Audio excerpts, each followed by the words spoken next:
Il y a fort longtemps, dans un village au bord du grand fleuve Zambezi, vivait une vieille tortue nommée Nzinga. Nzinga était connue pour sa lenteur, mais aussi pour sa sagesse. Les enfants riaient souvent d'elle, les adultes l'ignoraient et les jeunes chasseurs se moquaient de son vieux dos ridé. Pourtant, Nzinga avait un cœur plus grand que la savane entière.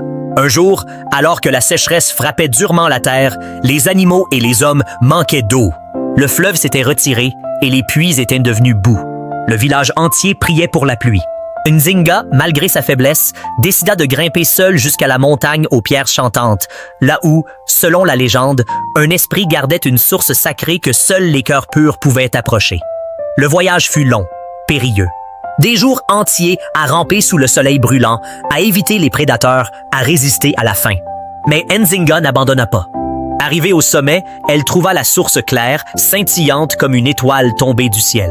Elle but un peu, puis, avec des feuilles et de l'écorce, fabriqua une gourde primitive. Elle remplit ce qu'elle pouvait et entreprit le voyage retour. Quand elle arriva au village, épuisée, presque morte, personne ne comprit d'abord son geste. Certains rirent encore. Voilà qu'elle apporte 2 gouttes d'eau pendant qu'on meurt de soif.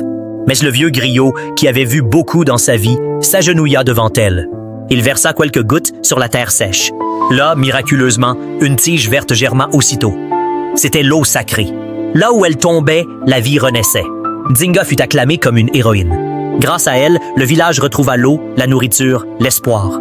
Et ceux qui l'avaient ignoré apprirent à honorer les petits gestes, les cœurs humbles et la bonté silencieuse.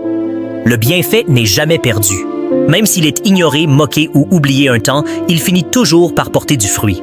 La bonté sincère traverse les saisons comme l'eau traverse la roche, lentement mais sûrement.